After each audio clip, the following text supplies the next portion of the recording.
We're following up tonight on the NTSB's warning that the Newport Pell Bridge is one of nearly 70 bridges nationwide that need a closer look to see what their risks are for a boat crash. 12 News reporter Alexandra Leslie asked Governor Dan McKee today what he thought about that report. She tells us what he had to say. The NTSB issued the warnings about these 68 bridges in part because of their age.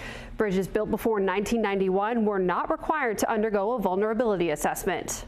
Today we're issuing the National Transportation Safety Board with a stunning report Thursday night. The now collapsed Francis Scott Key Bridge in Maryland was almost 30 times over the acceptable risk level for critical or essential bridges. What we are telling bridge owners is that they need to know the risk. The NTSB is now recommending 68 other bridges across 19 states be evaluated to determine their risk of collapse if a vessel were to hit, including the 56-year-old Pell Bridge in Rhode Island.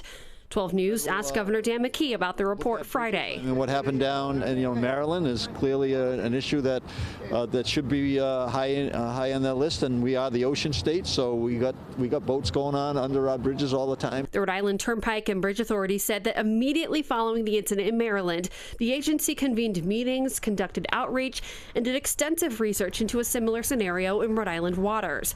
RITBA's executive director adds that they are immediately working to respond to the NTSB's request for relevant information. We look forward to kind of continue to work to make sure that our bridges are safe. In Massachusetts, the Tobin Bridge southbound upper level and northbound lower level, the Bourne Bridge and the Sagamore Bridge were also flagged in the NTSB's report. A spokesperson from Mass DOT tells 12 News following the incident in Baltimore last March, Governor Maura Healey immediately convened experts to discuss similar risks to the Tobin Bridge and other state bridges and, quote, confirmed that Massachusetts uses more robust maritime safety practices and that the risk of a similar incident in Massachusetts at the Tobin and other bridges is very low. The NTSB's findings do not say those 68 bridges are certain to collapse.